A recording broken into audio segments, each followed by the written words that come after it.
At Arizona State University, we're bringing world-class education from our globally acclaimed faculty to you. Ranked #1 in innovation for 10 consecutive years and #2 among public universities for employability, ASU isn't just ahead of the curve, it's creating new paths to success. Earn your degree from the nation's most innovative university. Online, that's a degree better. Explore more than 300 undergraduate, graduate, and certificate programs at asuonline.asu.edu. With so many options, why choose Arizona State University? For me, the only online option was ASU because of the quality. Their faculty was really involved with their students and care about your personal journey. The dedication to my personal development from my professors, that's been extremely valuable to me. Earn your degree from the nation's most innovative university. Online, that's a degree better. Explore more than 300 undergraduate, graduate, and certificate programs at asuonline.asu.edu. This episode of Booked on Rock, the story of the first psychedelic neighborhood, the Haight-Ashbury counterculture movement of the 60s, how it began, the many whose belief built it, and its lasting impact almost 6 decades later. We're totally booked. Rock and roll! Well, I think I'll leave you to your reading. Little Hand says it's time to rock and roll. Rock and roller! We are totally booked. Welcome back, everyone, to Booked on Rock. I'm Eric Senich. I am very excited to have this guest on the podcast for the first time. He's an author, he's a historian, he's a music publicist. Dennis McNally. His books include On Highway 61, Music, Race, and the Evolution of Cultural Freedom, A Long, Strange Trip, The Inside History of the Grateful Dead, and Desolate Angel, Jack Kerouac, The Beat Generation in America. His brand new book is titled The Last Great Dream, How Bohemians Became Hippies and Created the 60s. Dennis, welcome to the podcast. It's a pleasure to be here. So to get the complete story of the San Francisco Haight-Ashbury scene, as you would call it, the world's first psychedelic neighborhood, we got to look back as far as the mid-40s. The book starts with the San Francisco poetry renaissance. So let's start there. Talk about the importance of poetry to the counterculture movement and the influence poets like Kenneth Rexroth and Robert Duncan had.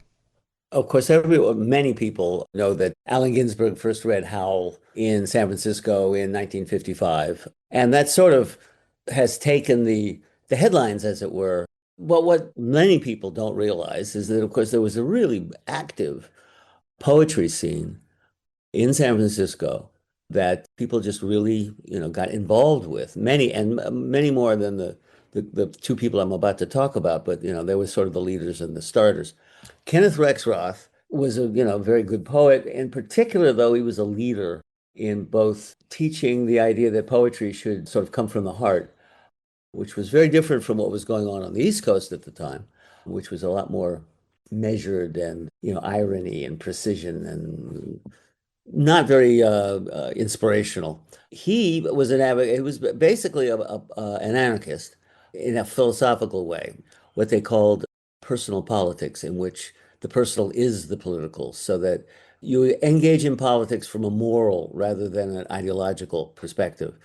And that really was the root of the sort of bohemian or countercultural scene in San Francisco, starting really then. San Francisco always had a certain air of looseness about it, going back to the fact that it wasn't set up as a business thing, which is what most cities are. They start out, doing business. It was started by a bunch of crazy people who didn't fit in where they lived and charged off to find gold. And it had room for crazy in a way that most cities don't. So there was Rexroth, who, as I say, was quite political, and then his partner in crime. And it was very interesting because he was at least periodically homophobic, but his partner was a guy named Robert Duncan, who was very gay and to the point where he had actually come out in 1942, which frankly is, think about how remarkable that was. It was one reason why he's never ever gotten any kind of due again from the East Coast critics, who they wrote him off. So anyway, he came out of this very mystical, occult-oriented family. Literally, they were doing Rosicrucians and the Kabbalah and, all kinds of occult stuff, which it added a level of mysticism to the mix that Rexroth started. The first people that were, aside from the poets, who gathered around them, the first people that I can identify as being, they're outside of young poets, were the students at the San Francisco Art Institute, which was a remarkable place. When you think about the GI Bill, of course, you think about guys being able to buy homes and get better, go to college and get better jobs. But some of those vets wanted to go to art school after, 5 years of being in the army or whatever, and, enduring what you had to endure. And they were great students. The new president of the school decided to leave the studios open all night so people could come in and paint when they wanted. And that's sort of evidence of a wonderful atmosphere. And they picked up on basically the ideology of Bohemia, which is simply that art comes before dollars and cents. That's the California School of Fine Arts? It was that, yes, I'm sorry. Okay. It was it later changed its name to the San Francisco Art Institute. Okay. It was the California School of Fine Arts, CSFA. And it was a fantastic place. And it produced a lot of interesting artists and interesting citizens. Getting into chapter 3, it's titled Los Angeles and the Emigre. I was so fascinated with the story of Aldous Huxley's study of psychedelic drugs. This is where explore the subject of LSD and how it influenced the Haight-Ashbury neighborhood. Huxley is famous for his novel Brave New World from 1932, but he later wrote The Doors of Perception in 1954, which explored his experiences with LSD. Jim Morrison named The Doors after it.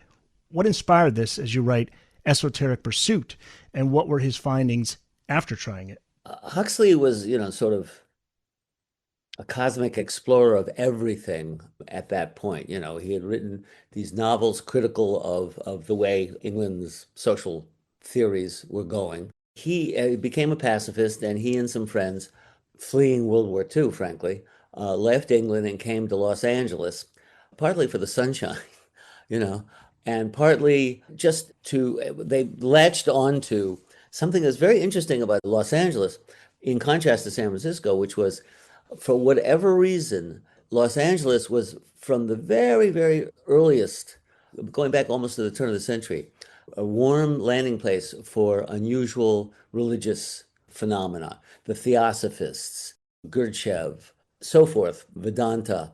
And they were around that, but his spiritual searches were, in every direction. And eventually, actually, I will, in a very minor correction, first he found psilocybin, which is derived from organic mushrooms. Later, what he wrote Doors of Perception about was actually psilocybin. Okay. And he had, well, to quote almost every hippie, he had a great trip. As he said, he had contacted there was a professor named Humphrey Osmond in Canada who was using LSD to treat alcoholism, which I might add now, 50 years later, there's a lot of interest in just that. Not LSD, psilocybin at that time, but he was interested in it as a medicinal thing. And Huxley, being infinitely curious, wrote him and said, let's talk. So the guy came to a meeting in LA and brought some and gave him some. And as he said, he was seeing what flowers looked like on the first day of creation. I might add, I just got really, not attacked, but, I got a very, very bad review from the Wall Street Journal because I don't, apparently to them, emphasize the risks of LSD. And there are definitely risks for some. For most people, out of, 1 million trips, all but 1,000 probably, people experience them, come back and go, that's interesting. Because the one thing... Cary Grant took LSD, right? Cary Grant took it for his alcoholism. Right. So did the guy who owned Henry Luce and his wife, Claire Booth Luce, who were very conservative people. Henry only did it once. Claire did it several times because her daughter died, and in her grief, she was looking for answers. And the one thing, to quote Jerry Garcia of the Grateful Dead, the one thing that you could absolutely guarantee, I think I can say this, about LSD is after you've taken it, you realize that there's more going on than your day-to-day reality. Maybe good, it may be bad, but there's more. And that's what, basically, to boil down a brilliant man's 150-page essay into short, is there's more going on here. And that was the textbook that young people in the mid and late 50s started picking up on. At that time, of course, the LSD was controlled by a CIA program. This is not conspiracy theory. This is, really well documented stuff. And they were convinced that they could use it as a truth serum. Turns out, not so much. It was. But in the interval, it spread gradually, eventually getting, well, among other things, to Henry Luce, who put several articles in Time magazine and Life magazine, including a big story about the magic mushrooms of Mexico and a curandera there named Maria. I'm forgetting her last name. Apologize. And people started picking up on this. And eventually, a guy named Tim Leary, who was a bored, sort of disappointed psychologist, got fascinated with this stuff, then progressed to LSD. And among other things, basically, he was convinced they were about to change the world, which may have been true, but his techniques, it's stuff I don't, I'm not a big Leary fan. Really? He wrecked, yeah, he drew a lot of attention, made it look cute and funny, and created cute slogans like turn on, tune in, and drop out. That's his phrase. Yeah.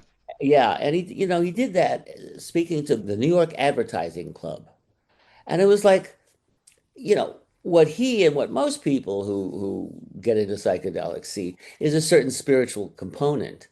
And what he was talking about wasn't spiritual at all. Among other things, he started talking about having, 10,000 orgasms, or I'm exaggerating, but, the sexual possibilities. And at any rate, my opinion doesn't matter. Yeah. Was he trying to commercialize it? He was trying to get attention, Hmm. as far as I can tell. No, I don't think it was that so much. It was just this sort of loose, showbizy approach to things instead of being, one of the other things that came out of that experiment was his associate, Richard Alpert, who wrote a really brilliant, serious book about psychedelics and reality called Be Here Now. And I'd recommend going in that direction. I mean, there's a lot of laughs behind LSD. There's no denying that. But that's not the only approach. They talked about that with Manson, that he used LSD on the young women, the vulnerable young women. He'd have them take LSD when he was giving his speeches or his Absolutely. And he was a monster. Well, there are stories about him being connected to the CIA. There's one author who I wrote a really, book about- Charles That's- Manson was, some sandwiches shy of a full picnic. Right. Even the CIA would take one look at him and go, no, no, Exactly. no. Not somebody we can control. Yes, I don't exactly. I mean, he was known around he was in San Francisco briefly, and most of the people you talk to there who met him, he creeped them out. And unfortunately, the Squeaky and the young girls that he got to were manipulable, and he was a great manipulator. Go back to the 50s and the radio station KPFA.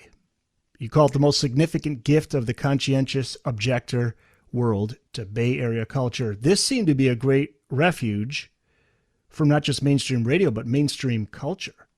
KPFA, the idea was that it was going to be to promote pacifism. What it ended up being, because there wasn't a large pacifist audience, and at this point, they're in between the official pacifists, or not pacifists, but basically the left wing in America, which at that point was mostly kind of Stalinist. It was it was very difficult to cope with that and the standard American culture. So what they did was bring variety to American culture, a variety that was, you have to remember, after a depression and a war and the Cold War, the level of conformity and repression in the mid-50s in America was phenomenal. I did an interview with Michael McClure, who was one of the Beat poets, friend of Kerouac's, and I said, this was one of my first big interviews, and I said to him, why did On the Road, Jack Kerouac's book, have such an amazing impact? I mean, young people, everybody that you can think of in the 60s, from Dylan to David Bowie to Jerry Garcia to Janis Joplin, all of them read Kerouac and went, Shazam, And I said, but why, why did it have such? And he just sort of looked at me and he said, Dennis, were you around in the 50s? I said, well, I was 10 when it ended. So he said, it was such a startling burst of energy and of sympathy for the spiritual. It wasn't obvious. You had to sort of see that, but it was there. And it's what turned people on. Booked on Rock Podcast will be back after this. There will be an intermission. At Arizona State University, we're bringing world-class education from our globally acclaimed faculty to you. Ranked #1 in innovation for 10 consecutive years and #2 among public universities for employability, ASU isn't just ahead of the curve. It's creating new paths to success. Earn your degree from the nation's most innovative university. Online, that's a degree better. Explore more than 300 undergraduate, graduate, and certificate programs at asuonline.asu.edu. Ryan Seacrest here. When you have a busy schedule, it's important to maximize your downtime. One of the best ways to do that is by going to ChumbaCasino.com. Chumba Casino has all your favorite social casino games like spin slots, bingo, and solitaire that you can play for free for a chance to redeem some serious prizes. So hop on to ChumbaCasino.com now and live the Chumba life. Sponsored by Chumba Casino. No purchase necessary. VGW Group. Void where prohibited by law. 21 plus. Terms and conditions apply. KPFA doesn't really get mentioned all that much. I know KMPX, Tom Donahue, that's the famous radio station, counterculture station, San Francisco from the late 60s. But I didn't realize KPFA, I mean, that's an important radio station. It's a very important in the history of radio, yeah. That was FM, right? It was an FM only. It was FM because they couldn't afford to get into the AM. You know, the AM at that point, AM was much bigger, and people, they just couldn't break in on getting a license. So they started small at FM, and what they did was bring alternative culture. So they brought, for instance, Alan Watts did a show on KPFA for 20 years talking about Buddhism and Zen and another world. Rex Roth did a show about left-wing politics and Buddhism, as a matter of fact. Pauline Kael developed her writing, her chops as a movie critic, and ended up going to the New Yorker and being the best movie critic in American history, or among the great movie critics of American history. So there was all this stuff and music that you couldn't get anywhere else, serious music, whether it was classical or jazz or whatever. Has there ever been a documentary on KPFA or a book on KPFA? There is a book, and if you go to the bibliography of my book, I could dig it up for you. Yeah. But yes, there's a very good book about KPFA. I'd like to read it. Yeah. And Ginsberg read Howell on KPFA, 1957. Later, yes. It was just a place where there was some freedom, cultural freedom, to talk about things. There was this unusual guy named Jaime D'Angelo who came to California just in time for the earthquake in 1906 and decided he was going to be a cowboy. And he ended up opening the first ranch, one of the first ranches in Big Sur, which is this fantastically beautiful area south of San Francisco. He later became a scholar of Native American languages and linguistics. And just before he died, they recorded him telling, he had written a bunch of Native American stories, which were real. I mean, he was a folklorist, a legitimate folklorist. And they decided that this would make something good for kids because they were like kind of kids' stories. Well, you weren't getting that on KMPX or any other normal radio station. And there was a richness to KPFA that only in San Francisco. And this is the time when I happened to watch Good Night and Good Luck just the other day, which is it's now on Broadway, this George Clooney play about Edward R. Murrow. I heard about this. They're going to be running it live on CNN. And I urge you to watch it. He's wonderful. And Murrow was wonderfully brave, taking on McCarthy in the same way that anybody who stands up to Trump now, the parallels are a little thick, but the point is that it was such a repressive time. And KPFA was like this beacon of light in the wilderness. And that poem, Howl, for those not familiar with it, by Allen Ginsberg, basically celebrates the lives that fell outside, considered mainstream. Exactly. I saw the best minds of my generation, and he literally started going through all the people he knew had been hurt, had ended up in the loony bin, and, whatever. And an attack on what he called Moloch, which was the ancient Hebrew eater of souls. What had happened was he took some peyote, and he was in this apartment on Nob Hill in San Francisco that looked down on this hotel that's still there. And near the top are these two odd windows. I should go up there and, what are those windows to? Because they seem sealed. But anyway, they looked like, to him in his state of inebriation, they looked like the eyes of Moloch. And then about 3 months later, he sat down at a typewriter and started writing this poem about the howl and Moloch and a lot of other stuff. And it's a call for spirituality in America at a time when there really didn't seem to be any. And it had a number of things. One is that it's a brilliant poem, and it really moves poetically. The other was that it had the greatest publicist in the history of poetry, namely the captain of the juvenile squad in San Francisco, a guy named Hanrahan, who decided to arrest the publisher, Lawrence Ferlinghetti, and his bookstore clerk, Shig Morrell, for obscenity, because there's some dirty words in this poem. Well, as the Supreme Court had long said, redeeming social value is a reason to justify such things.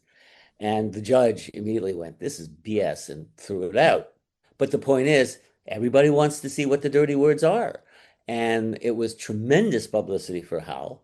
And frankly, I would love to know the sales figures now, but I bet you they're still pretty good. And that's 50 years ago. But it's a landmark. Combined with Ginsberg's friend Kerouac's On the Road, suddenly the young people of America, along with rock and roll, and then along with folk music, which was itself very political, they started opening up to other possibilities. Yeah, that's where you see, as you read the book, you start seeing everything coming together as we get to the mid to late 60s. Ginsberg, by the way, wasn't he the guy, that was after he took the peyote, he goes the next day, he was like working an office job and quit it. And he said to his therapist, "I'm going to do something you're going to think is crazy." And the therapist says, "What is it?" And he says, "I'm just going to quit my job and I'm just going to write about mankind and the human spirit, et cetera, et cetera." And the therapist is like, "Good for you." Well, yeah, what the Go for therapist it. actually said was, "Why don't you?" Why don't you? He gave him permission, and that was a lovely thing. Yeah, he was from the East Coast initially and moved to San Francisco in 54. And that was when he found his persona. And he trails around this book from then to the end of the book because, among other things, he and the other beat poets were very much part of the biggest hippie thing, which was the human being in Golden Gate Park, which, as I say, involved first the poets and then the rock bands, which sort of makes clear the connection of the progression of people going from beat to hippie. Let's talk about Kerouac some more. His 1957 novel, On the Road, it's about a young man traveling across America with his friend to better understand himself and the world. It depicts unconventional lifestyles and challenged societal norms. A high school art student at California School of Fine Arts named Jerry Garcia picked up a copy of the book at the famous City Lights bookstore in San Francisco. It's a literary landmark, and it played a big role in championing progressive and experimental literature. I'm a huge Jerry fan, huge Grateful Dead fan, so I'm fascinated with this. Jerry would follow the path of Kerouac and guitars the rest of his life. What was it about Kerouac, do you think, that really influenced Jerry so profoundly? Well, let's go back a little bit. It's 1958. The book's still on the bestseller lists. He's 16, and he's taking art classes at CSFA from a guy named Wally Hedrick. Kind of my entire book is contained in a nutshell in this one story. So Wally, who is a very well-known beat, part of the beat painting scene, art scene, graphic art scene in San Francisco, is teaching weekend classes. And Jerry, among other things, he starts playing acoustic blues like Big Bill Brunzi while they're painting, which is why Jerry, when his mother gave him an accordion, said, "No, I want a guitar," which started him on his life path because that was his life and meditation from then on. Banjos too, but, guitar. And then they say to Wally, as I say, is a well-known beat, "What is this beat thing? What is everybody talking about?" Because, as I say, it's It's front page news at that point. And he says, you guys are beat. Go down to City Lights, get this book. You'll see. And it was Jerry's Bible for the rest of his life. And the code is simply, the idea is pursue the spiritual, pursue love, pursue art. Don't worry too much about how much money you make or, so forth and so on. And Jerry believed that till the day he died. And it affected me because umpteen years later, I sent him a copy of my biography of Kerouac. And, I think I did an okay job. But when I met him, he got very enthusiastic. And, and as I say, I did okay. But it was because of who it was about. Because Kerouac was his role model, his hero. And there was this energy there and a spirituality that Jerry completely got. And after a little while, he said, why don't you do us? Why don't you write a book about us, the Grateful Dead? And I said, darn fine idea. And I started that. Eventually, I became the publicist, at which point I had to set it aside for another 10 years, because you can't be a publicist and a biographer at the same time. It's not kosher. So I, worked with them for a long time. And then after Jerry died, eventually I published the book. Wow. So as a publicist for the Grateful Dead, I'm so curious as to your approach, because this wasn't like being a publicist for your average, regular, everyday rock and roll band. Put it mildly. In some ways, I had the easiest job in the world. This is a band, almost any person who hires a publicist keeps saying, get me publicity. And these guys went, I'll tell you my training. So I got hired because the guy who had been publicist had gone away for his health. And the receptionist said, what are we going to do about publicity? Nobody returns their calls and they're annoying me. Jerry said, get McNally to do it. He knows that stuff. Stuff was not the word he used, but I'll be glad. He said, send him up to my house and I'll tell him what he needs to know. So I sit down and he says, okay, first, we don't suck up to the press. And I swear to God, I think I might have written it down, but it don't suck up. And then he said, that's enough. Here, smoke this. And we hung out for the afternoon. That was my complete training. Now, eventually I pointed out to them, by the middle 80s, I'm middle 30s, there's a lot of deadheads who had been in college like in the late 60s and early 70s, who by the 80s are now in positions of responsibility at the media, newspapers and TV. They want to cover the Grateful Dead, and they want to come. Well, the Grateful Dead always kept things in-house. I said, I should be on the road to keep these people out of your hair. And that's what it boiled down to. I went out to, among other things, protect the photographers from the crew, who were not always kind, and to just generally make it seamless. And that's what I did for the next 15 years. As I pointed out, if you're like Dylan and won't let them in, well, that's one thing. But if you're the Grateful Dead and you don't let the press, the TV in, what they're going to do, not because they want to mess with you, but because they have to have a story. It's a story. You're a story now. By the mid 80s, you are a definite story. You come to town and you see a bunch of tie-dye, you go, the Grateful Dead must be in town.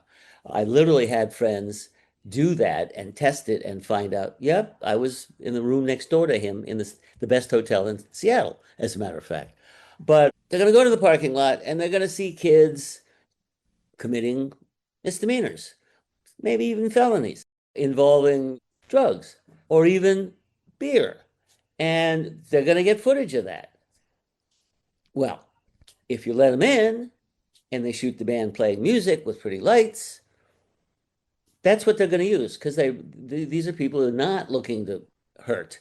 And we did fine, with the exception of after our big hit, which was called Touch of Grey, the only time the Grateful Dead had a top 10 hit. The problem was that a lot of kids most people who had become deadheads to that point had been brought up by maybe an elder sibling or just an elder friend. And they learned lessons about how you acted and how you behaved, as well as listening to the music, all of which involved remembering that, you were sort of like traveling gypsies and you needed to keep a smart profile. And that worked. But when these kids came, what they did was they said, oh, well, I'll go to the show anyway. Maybe I'll get in. And then they get to the parking lot and they'd see a all out party, which, any 19, 20-year-old is like, whoa. And we ended up having thousands of people without tickets outside our show, which we struggled with really until the day Jerry died, actually. Yeah, it never. Oh, yeah, it just got bigger and bigger. Well, your quote is so perfect in that documentary, What a Long, Strange Trip It's Been. It's in the first episode.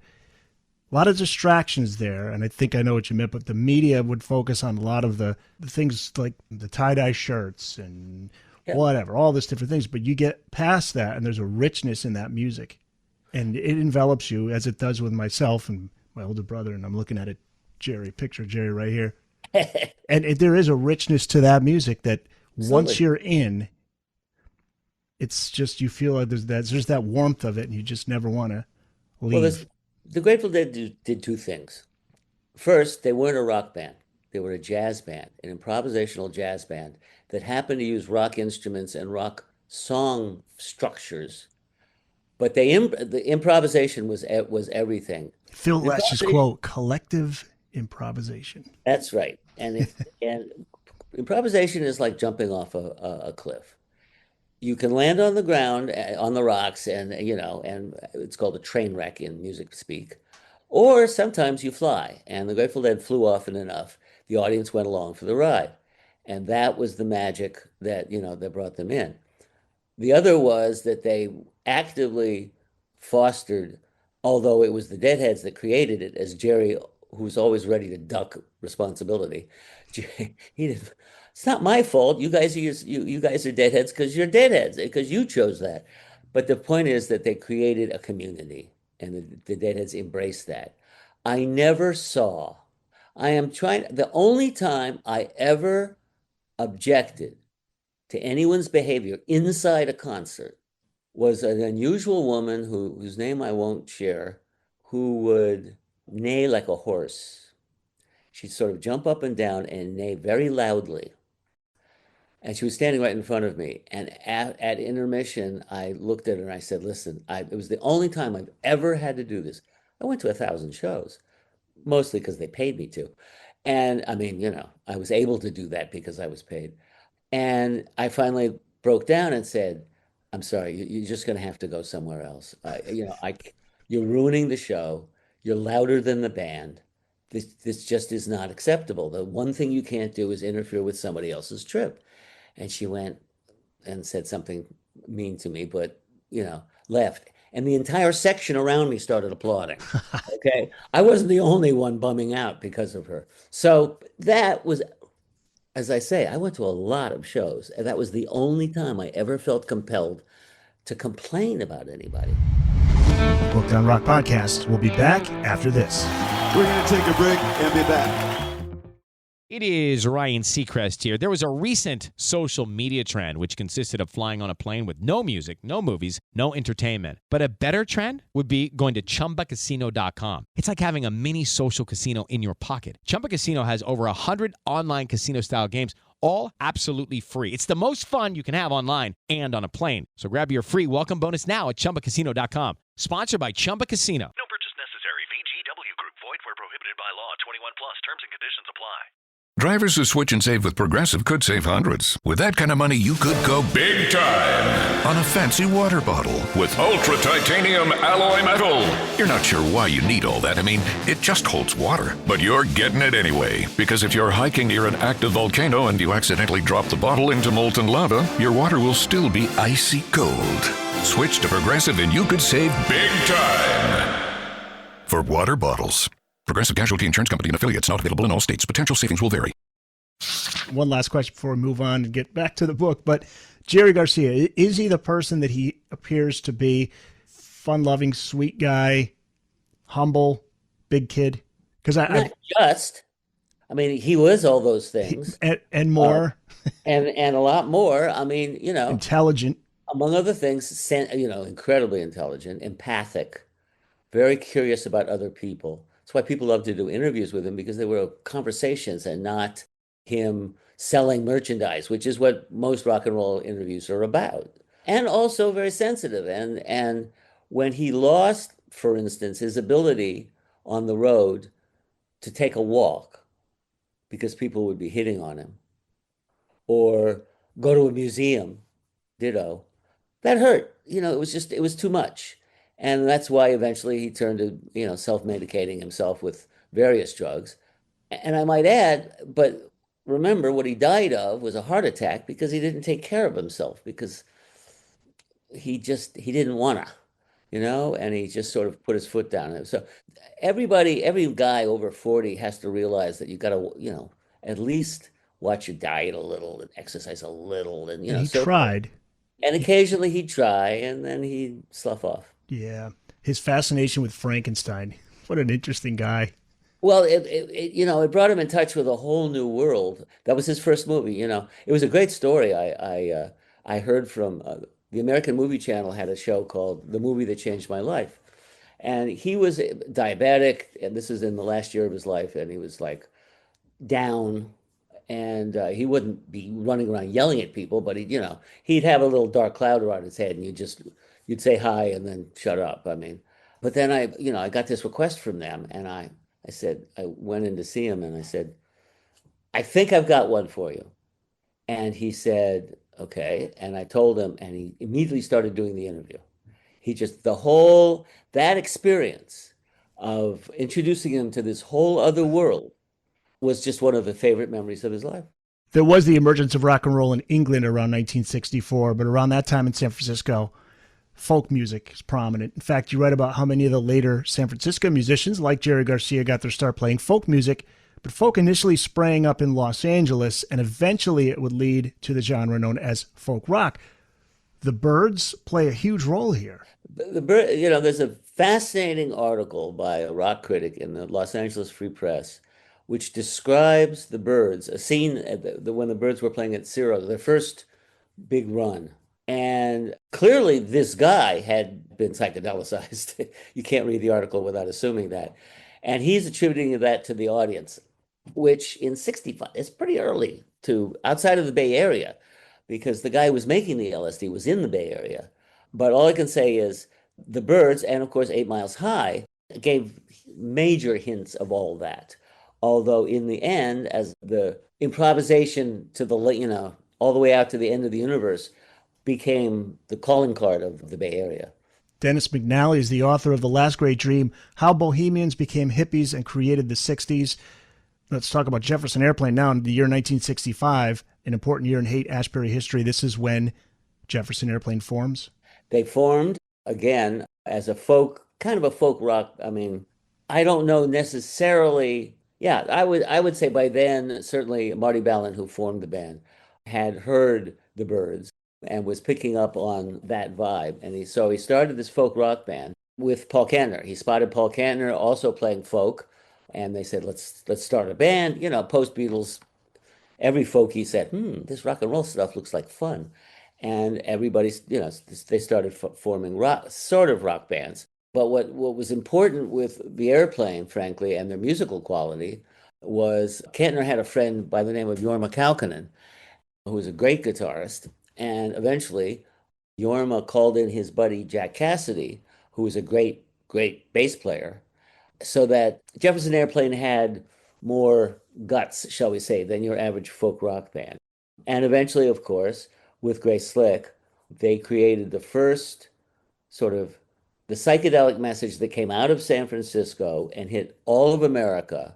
And it was straight, because at that point, the coverage by the media was, the media just didn't get what was going on. You were talking about the TV people earlier. Well, it was worse in 1967 when you have all these very straight reporters who have all they see is kids experiencing voluntary poverty, getting high, having fun, talking about love, and not caring about what they're supposed to care about, which is, money and achievement. And the reporters just didn't get that. The one message that did come out was in the spring, White Rabbit flooded the country. And as Grace Slick will tell you, the last lines, feed your head, wasn't just about drugs. It was all the ways you can feed your head. And it was about literature, and it was about other music, and so forth and so on. It was a universal message. Granted, the kids leap to other conclusions. And that's one of the reasons why everybody wanted to come to San Francisco in the summer of 67. January 22nd, 1966, the Trip Festival in San Francisco. Talk about that and its impact. So in the fall of 65, so Ken Kesey of the so-called Merry Pranksters had written a brilliant, brilliant book called One Flew Over the Cuckoo's Nest. Did fantastically. Wrote a second book and decided to celebrate it, as it were, by taking a bus full of his buddies, the great bus ride, across the country to New York for the publication. And by the time he got back, they had been filming and they were going to make a movie. He didn't really want to write anymore. Writing is slow and difficult and so forth and so on. It's work. And he wanted a more direct communication of what he was seeing out of the value of the LSD experience. So they're going to make a movie, except they were all tripping when they filmed the movie, which meant that half the film stock was out of focus. Not so good. So he ended up saying, okay, we'll have a party. And they called it the acid test. The first one had 50 people. The last one, the Trips Festival, had 5,000, which should tell you something about the momentum of what was going on in the Bay Area in late 65 and then up through January of 66. And and it's very interesting because the Grateful Dead sort of stepped out onto the stage, and what they did worked with the LSD, and the place just took off into heaven. But you didn't have to be tripping to know this, to understand this, because in fact, Ralph Gleason, who was the jazz critic and the rock critic of the Chronicle, San Francisco Chronicle, a diabetic who completely sober, got it too. There was something about the atmosphere and the presence of loud. There's some connection between loud music and the way it goes through your body. I mean, electronic, really loud, and LSD. It makes you sensitive to it, and it makes it an amazing experience.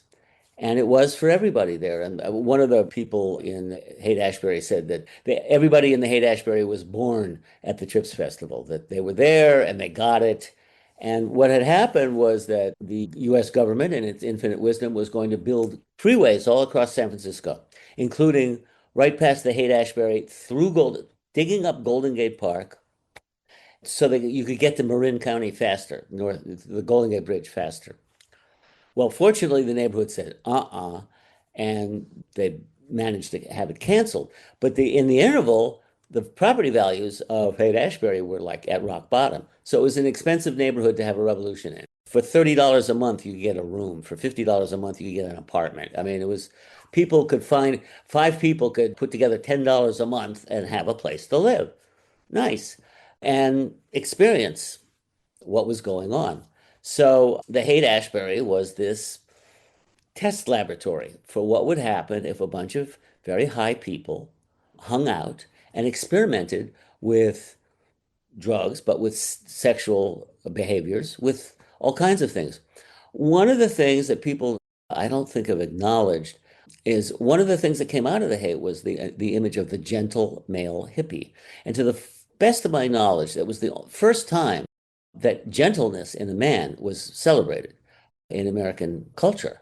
As far as I'm concerned, it led, in just a few years, to the emergence of the really powerful gay subculture in the Castro. And later, we now have reached the point where we have the federal government harassing and trying to dismiss the lives of trans people. And I think it all connects back. I teach occasional high school classes of kids that are fascinated with the 60s. And what I tell them is the reason I'm telling you, or I'm telling them, why you're interested in, but I'll tell you why I think you're interested in it, which is simply none of the things that came out of the Haight-Ashbury, whether it's organic food, yoga, Zen, the gentle, challenges to sexual stereotypes, none of that's gone away. Haight did not have any impact on American politics, although it did help end the war, but it certainly had an impact on American culture, and it's still there. And the questions that it raised are still being challenged, and unfortunately, from my opinion, in a completely negative way by the current administration, but that's another issue.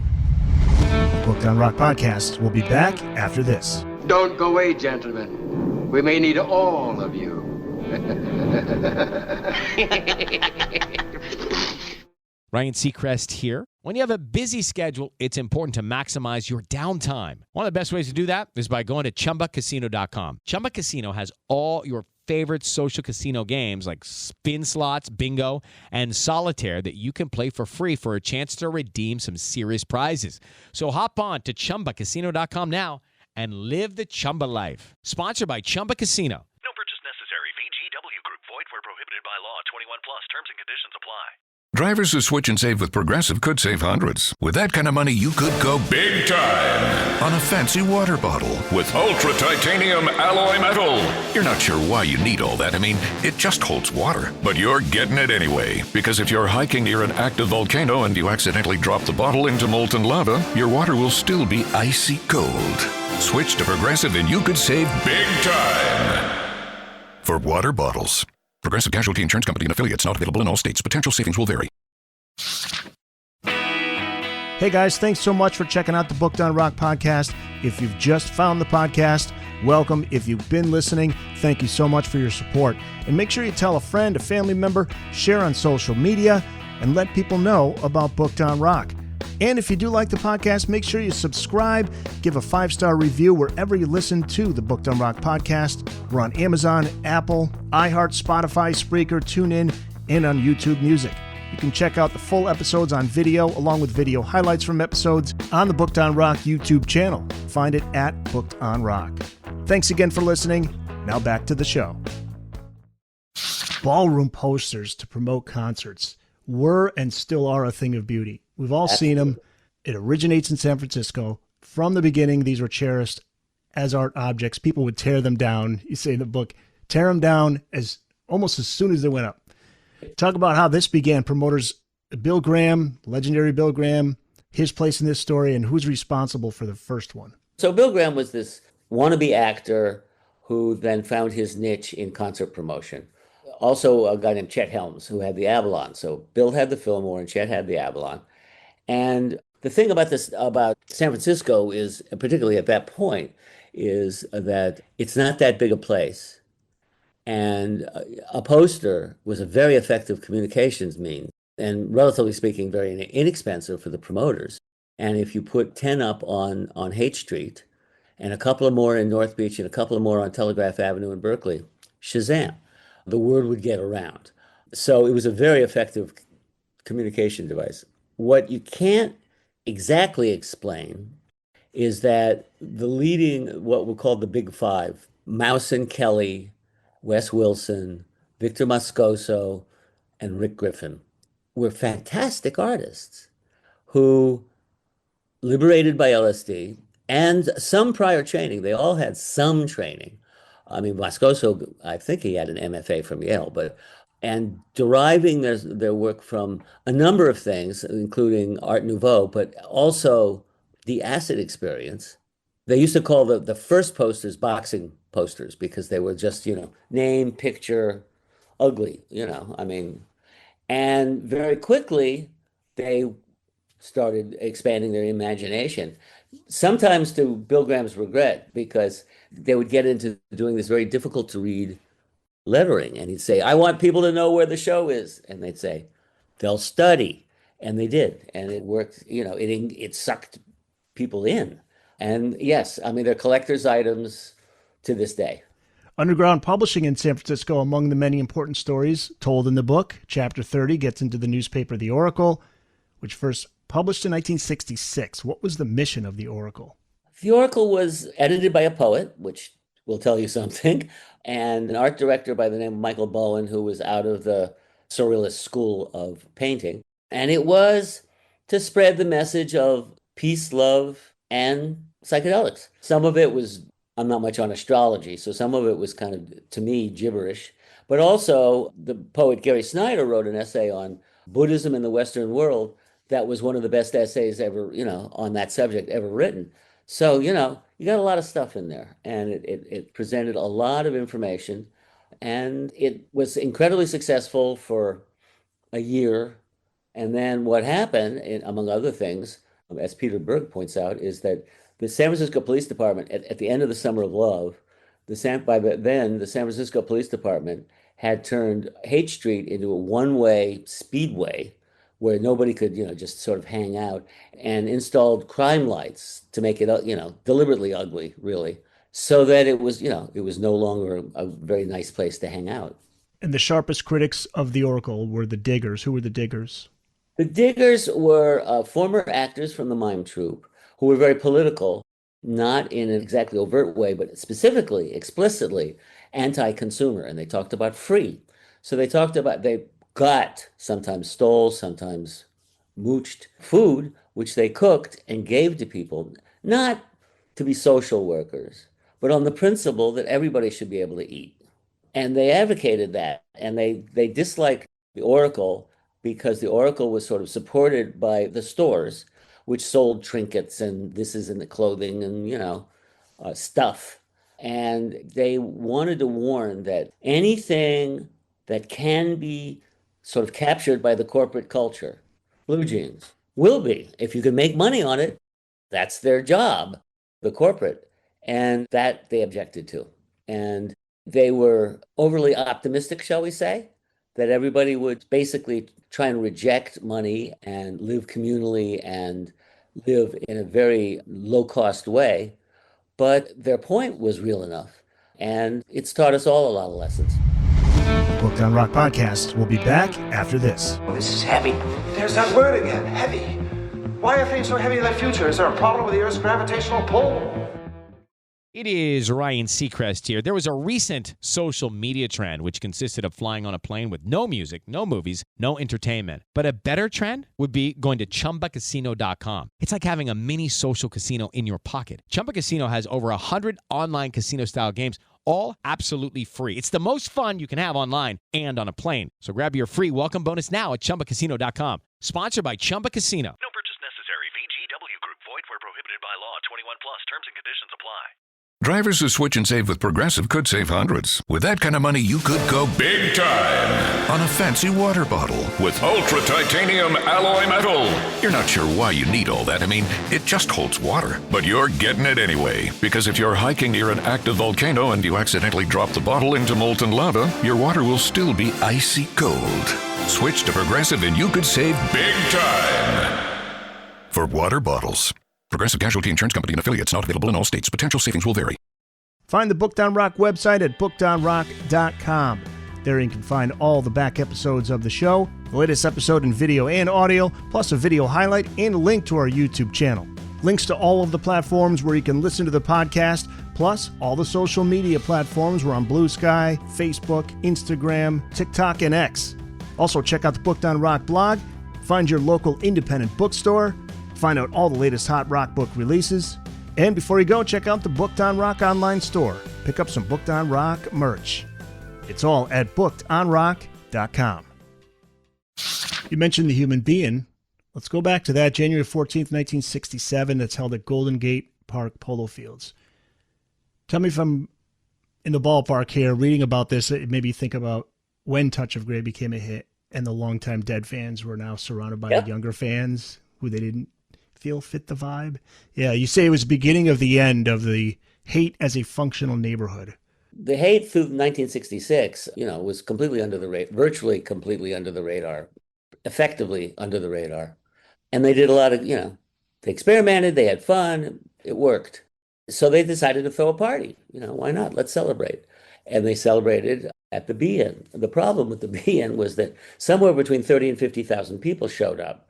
The entire police department presence at the Be-In was 2 cops on mounted horses. They, I don't, it's one of the mysteries. Well, they obviously got caught by surprise. They certainly didn't expect that many people. And it went fine, at least until they started arresting people as they streamed out. Some people were walking in the street on Haight Street and, obstructing traffic, you're arrested. But the point is that it blew their cover. And after that, the entire spring was filled with, people covering the media story. And as I say, mostly getting it all wrong or just trivializing it, making it, more superficial than it was, with the basic message that come summer, every bored high school kid in America, that would be just about everybody, was going to come to San Francisco.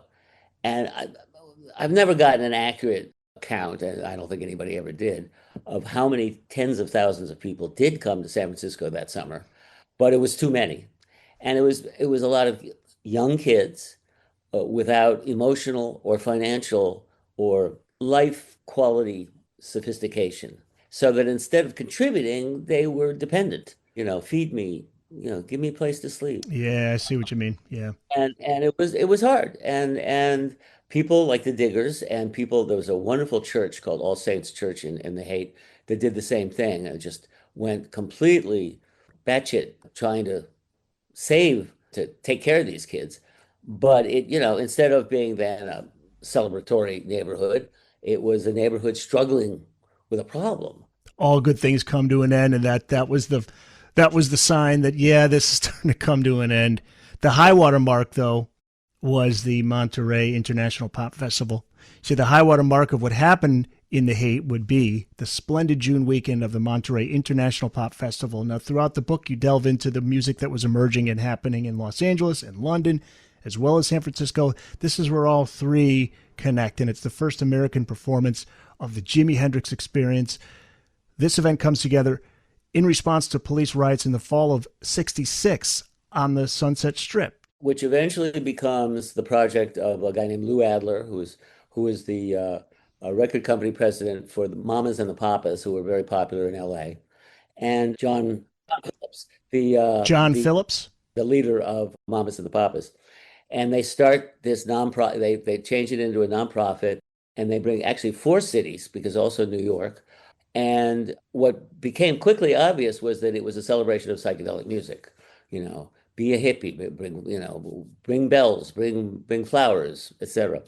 And the fact is that the capacity of the arena where Monterey took place was 7,000 people. There were probably 30,000 people on the grounds of the fairgrounds. Now, any other time, this would have caused a heart attack in the cops, and in general, created major problems. Let's put it that way. Nothing happened. The cultural image of hippie and the Summer of Love is of beautiful people with flowers in their hair, listening to great music, very high, very happy, very peaceful. And for 4 days at Monterey, it really was true. By Saturday, it was Friday, Saturday, Sunday, and by Saturday afternoon, the chief of police of Monterey was sending half of his cops. He called out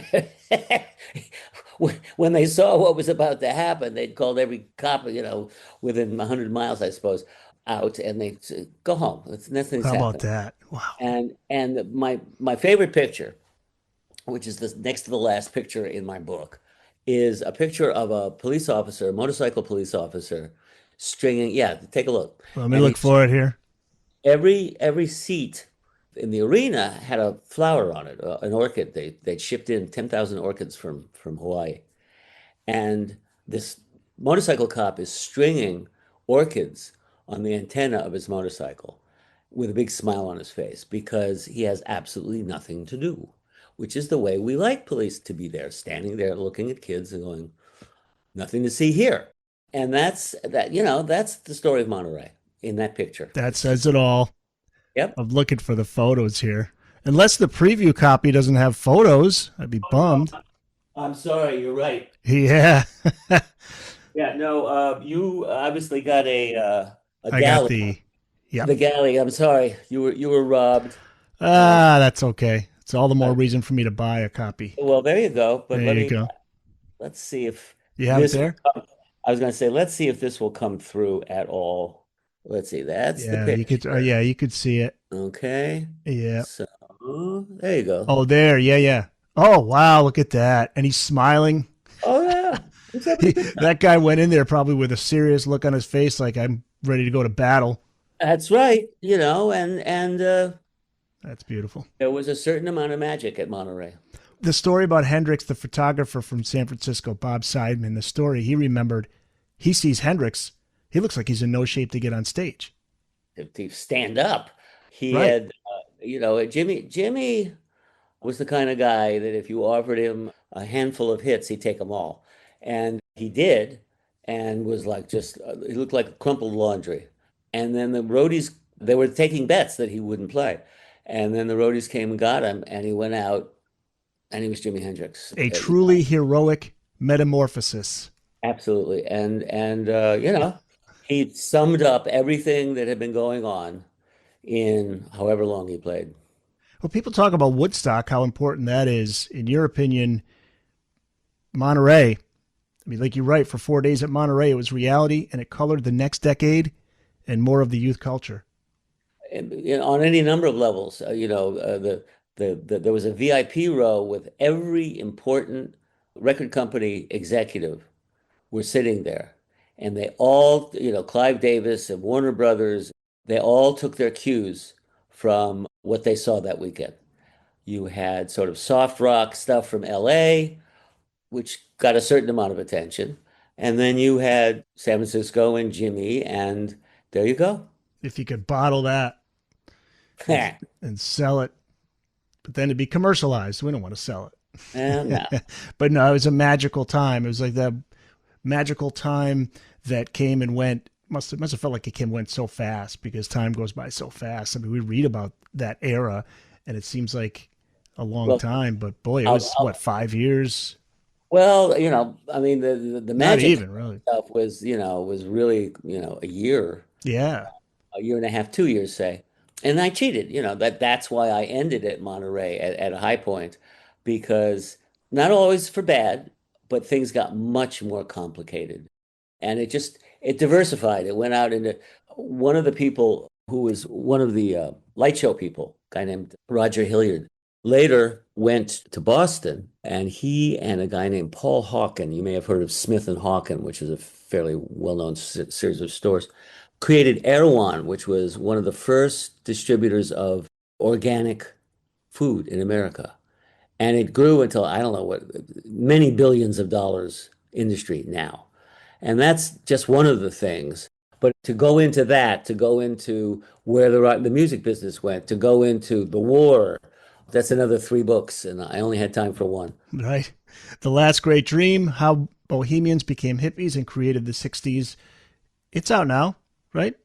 Oh, yeah. Yeah, it's out now. All your better bookstores. All right. You can find it wherever books are sold. Look for it at your nearest bookstore. If you have an independent bookstore, look for it there. You can go to bookedonrock.com to find your nearest independent bookstore. And if they don't have one there, ask them to get a copy. Demand they get a copy.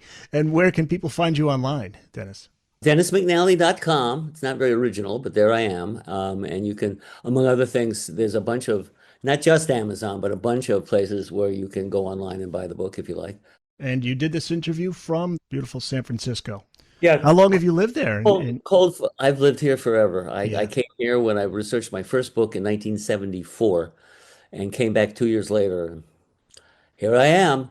But I got to say, it's a wonderful summer day in San Francisco. It's about 50 degrees and foggy, and the wind's blowing. So, if you're coming to visit San Francisco, bring layers. Yeah. All right. Dennis, thank you so much. It's so great to have you on the show. I hope to have you back on again someday down the road. Be happy to. You take care.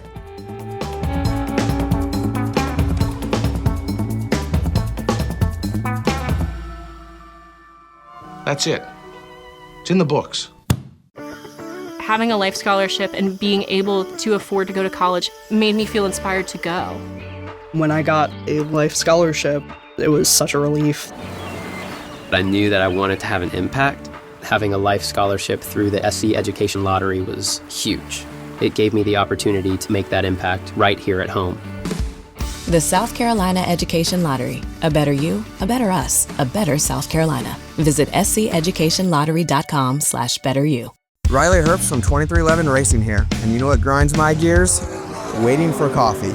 But instead of counting frappes and lattes, I fire up Chumba Casino. No apps, no fuss, just fun social casino games to pass the time. By the time my coffee's ready, order for Riley. I've already taken a few victory laps. Next time you're stuck waiting, make it entertaining. Play for free at ChumbaCasino.com. Let's Chumba. Sponsored by Chumba Casino. No purchase necessary. VGW Group. Void where prohibited by law. 21 plus. Terms and conditions apply.